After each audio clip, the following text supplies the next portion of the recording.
রিক্ত আমি চিক্ত আমি, দেবার কিছু নেই, আছে শুধু ভালোবাসা, দিয়ে দিলাম তাই। হচ্ছে আল্লাহর সৃষ্টি, মানুষের সেরা জীব মানুষ। মানুষ মানুষের জন্য, হৃদয় হৃদয়ের জন্য। রহমান আসসালামু আলাইকুম।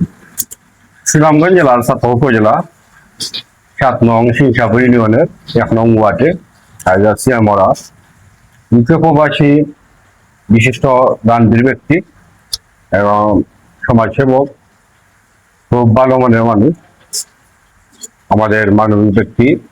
আমরা আছি তোমাদের পাশে, গ্রুপের পক্ষ থেকে আমরা আসছি।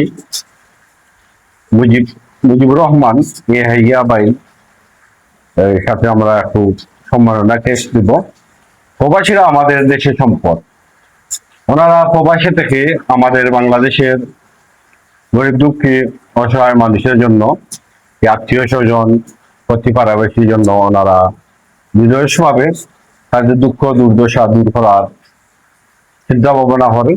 প্রবাসের ব্যস্ত জীবনে থেকেও আশা রাখি আমরা যারা আছি বাংলাদেশি, অবশ্যই প্রত্যেকটা জায়গা প্রত্যেকটা গ্রামে প্রবাসীরা আছেন, আমরা তাদেরকে সম্মান জানাবো। আর প্রবাসীদের সম্মান, আমরা আছি তোমার পাশে। আমার গ্রুপের পক্ষ থেকে আমরা সম্মান স্বরূপ একটি সম্মাননাকে বিতরণ করবো ভাইকে, মুজিবুর রহমান ইয়াহিয়া ভাইকে। আমরা আছি তোমাদের পাশে গ্রুপের পক্ষ থেকে, আছি তোমাদের পাশে। আমাদের গ্রুপ লিডার ইটালি প্রবাসী বিশিষ্ট মানবিক ব্যক্তি সুহেল মাহমুদ ভাই, আর আমাদের আরো ছোট ভাই সৈয়দ প্রবাসী ইমন, আমাদের আরো ছোট ভাই মাসুম ইটালি প্রবাসী। আমার আছি আমাদের কন্টেন্ট ক্রিয়েটর বাদগাঁও ইউনিয়ন তথা সিংসাপুর ইউনিয়নের আমার নজরুল ভাই, আমার আব্দুল গফফার ভাই, আমার শেফুল ভাই, আমার জাহাঙ্গীর ভাই, আমার আরো আছেন আমাদের গ্রুপের 2 জন সদস্য। ওনারা আজকে বৈরী আবহাওয়ার কারণে ওরা উপস্থিত হতে পারেন নাই, সাজু ভাই এবং আহমদ কবির ভাই। আমরা চাই আপনাদের পাশে থাকতে সবসময় মানবিক ভিডিওর মাধ্যমে। আমরা চাই গরিব দুঃখী অসহায় মানুষের দুর্দশা আপনাদের মধ্যে ধরে তোলার। অবশ্যই লন্ডন প্রবাসী আমাদের ইয়াহিয়া ভাই আসছেন, ওনার একটু সাক্ষাৎকার নিব। আমরা আছি তোমার পাশে গ্রুপের অনেক অবদান আছে ওনার, মানবিক অবদান। ভাই আপনি অবশ্যই আসছেন সপরিবারে, কবে আসছেন দেশে? আমি 3 সপ্তাহ হইল। 3 সপ্তাহ। 3 সপ্তাহ। আপনি অবশ্যই মানবিক কাজ করেন বিভিন্ন সময় মানুষের। হচ্ছে আল্লাহর সৃষ্টি, মানুষের সেরা জীব মানুষ। মানুষ মানুষের জন্য, হৃদয় হৃদয়ের জন্য। আমরা আছি আপনার পাশে। গ্রুপকে আমি প্রথমে ধন্যবাদ জানাই। আজকে আপনারা এই বৈরী আবহাওয়াকে অপেক্ষা করে আমি গরিবের বাসভবনে এসেছেন, আমাকে যে সম্মাননা দিয়েছেন। আমি প্রথমেই স্মরণ করি আমার ইটালি প্রবাসী জনাব সুহেল মাহমুদ ভাইকে। ভাইয়ের অনুরোধে আপনারা যে সম্মাননা আমাকে দেখিয়েছেন, এই সম্মাননার যোগ্য আমি নই, তারপরেও আপনারা এসেছেন। আমি অত্যন্ত খুশি হয়েছি, অত্যন্ত আনন্দিত এবং কৃতজ্ঞ আপনাদের কাছে। আপনারা যে আমাকে এই ভালোবাসাটুকু দেখিয়েছেন, এই ভালোবাসার জবাব আমি দেওয়ার মতো আমার কোনো সক্ষমতা আমার নেই। তারপরেও আমি বলবো, আপনারা যে মানবিক কাজে জীবন বাজি রেখে মানুষের পাশে দাঁড়িয়ে বিভিন্নভাবে মানুষদেরকে সাহায্য করে যাচ্ছেন, এটা একটা সাধারণ কাজ হতে পারে না। এই মানবিক কাজের জন্য আপনারা সত্যিই প্রশংসা দাবিদার। এবং সুদূর প্রবাস থেকে ইটালি প্রবাসী এই দক্ষিণ শাতকের কৃতি সন্তান, এই জনপদের গৌরব সুহেল মাহমুদ ভাই, যার সাথে আমার সাক্ষাৎ হওয়ার কথা ছিল সম্প্রতিকালে, বাট আমি সংগত কারণে সৌদি আরবে যাওয়ার প্রাক্কালে আমি দেখা করতে পারি নাই। আমার ইচ্ছা আছে আমি ওখানে গিয়ে ওনার সাথে সাক্ষাৎকার করব, সাক্ষাৎ করে ওনার সার্বিক খোঁজখবর নেব এবং ওনার যে কর্মকাণ্ড, যে মানুষের প্রতি মানুষের ভালোবাসা, গরিব দুঃখীদের প্রতি ওনার যে দরদ, এটা সত্যিই প্রশংসার দাবিদার। এই সমস্ত জিনিস সবার দ্বারা সম্ভব হয় না।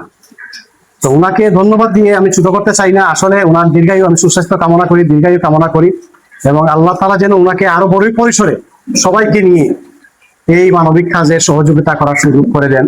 আমি আল্লাহ পাকের দরবারে সেই দোয়াটুকু করি। আর যেটুকু বলতে চাই, এই এলাকায় আমরা সবাই, আমাদের সবার প্রতি সবার দায়িত্ব আছে। আমরা যেন আমাদের নিজ নিজ অবস্থান থেকে আমরা দায়িত্ব পালন করে যাই, মানুষের পাশে থাকি, মানুষের দুর্দশায়, মানুষের দুর্দিনে সকলের পাশে থেকে তাদের সুখ দুঃখের কথা শুনি। এই প্রত্যাশা আমি রাখবো সকলের কাছে। সকল প্রবাসীদের কাছে আমার আহ্বান থাকবে, আমরা নিজ নিজ অবস্থান থেকে আমরা সকলের পাশে দাঁড়ান। এবং সোহেল ভাইকে ধন্যবাদ দিতে হয় এই কারণেই, উনি হাঁটি হাঁটি পা করে সকল সকল বলবো না, অনেক যুবককে এই অত্র এলাকার, অত্র অঞ্চলের, অত্র ইউনিয়নের অনেক যুবককে ঐক্যবদ্ধ করে একটি প্ল্যাটফর্ম তৈরি করেছেন। এই প্ল্যাটফর্মটা তৈরি করা এটা সহজ ব্যাপার না। এই প্ল্যাটফর্ম যেন দীর্ঘায়ী হয়, এই প্ল্যাটফর্মের উদ্দেশ্য যেন বাস্তবায়িত হয়, সেই লক্ষ্যে আপনারা কাজ করে যান। আমরা আপনাদের পাশে আছি ইনশাল্লাহ। আমাদের তরফ থেকে, আমাদের পক্ষ থেকে যা যা করণীয়, যেভাবে আপনাদের পাশে থাকা দরকার, ইনশাল্লাহ আমরা আছি। আর আগামীতেও আপনারা আমার গরিবের বাড়িতে স্যার আমন্ত্রণ রইল, এই প্রত্যাশা করি। এবং বারবার যেন আপনাদের সাথে আমরা একটা বন্ধন তৈরি হয়, এই বন্ধনটুকু যেন অটুট থাকে, ভবিষ্যতে এই বন্ধন একটা মজবুত বন্ধন হয়, সেই বন্ধনটুকুর আশাবাদ আমি ব্যক্ত করি। সোহেল ভাই, আপনাকে ধন্যবাদ। আপনি আমাকে কৃতজ্ঞতা, আপনার আপনার আপনার ভালোবাসার জবাব আমি দিতে পারবো না, তবে আপনি যেটুকু দেখিয়েছেন এটি আসলে আমি আমি আপনার কাছে কৃতজ্ঞ।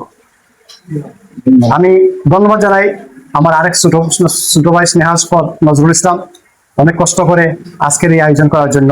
আরেক ছোট ভাই নামে পরিচিত, আসলে আমারও ছোট ভাই। তাদের দীর্ঘায়ু কামনা করি, তারা অত্যন্ত ভালো কাজ করে যাচ্ছে এবং তাদের প্রতি আমার অনুরোধ থাকবে ভবিষ্যতেও তোমরা ভালো কাজগুলো চালিয়ে যাও। এটা আমরা যতটুকু আমাদের পক্ষ থেকে তোমাদের পাশে থাকা দরকার, সাহায্য করা দরকার, আমরা আছি ইনশাআল্লাহ। এই কাজের জন্য তোমরা একদিন তোমাদের লক্ষ্যবস্তুতে পৌঁছবে, এটা আমরা আশা করি ইনশাআল্লাহ। তো খালেদ ভাই, আপনি অনেক দূর থেকে এসেছেন, আপনাকে ধন্যবাদ জানাচ্ছি। আর গফর ভাই, এই যে বৈরী আবহাওয়াকে উপেক্ষা করেও আজকে আমার এই গরিবখানায় আপনি এসেছেন, আসলে আপনাকে কি দিয়ে সন্তুষ্ট করবো সেই ভাষা আমার নাই ভাই। রিক্ত আমি, চিক্ত আমি, দেবার কিছু নেই, আছে শুধু ভালোবাসা, দিয়ে দিলাম তাই। আমার আরেক ছোট ভাই, যার মৃদু হাসিতে আমি মুগ্ধ, ভাই জাহাঙ্গীর, তোমাকে আমি অন্তরের অন্তঃস্থল থেকে ধন্যবাদ জানাই আজকের এই চা চক্রে যোগদান করার জন্য। এবং ভবিষ্যতেও আরো বড় পরিসরে আমরা কোনো এক জায়গায় বসবো, সেই আশাবাদ ব্যক্ত করি। সোহেল ভাই, আপনাকে ধন্যবাদ। নজরুল ইসলাম ধন্যবাদ। এবং সেবুলকে ধন্যবাদ জানিয়ে আমি আমার সংক্ষিপ্ত বক্তব্য শেষ করছি। ভুল ত্রুটি হলে মাফ করে দিবেন। সবাইকে ধন্যবাদ। সালামু আলাইকুম।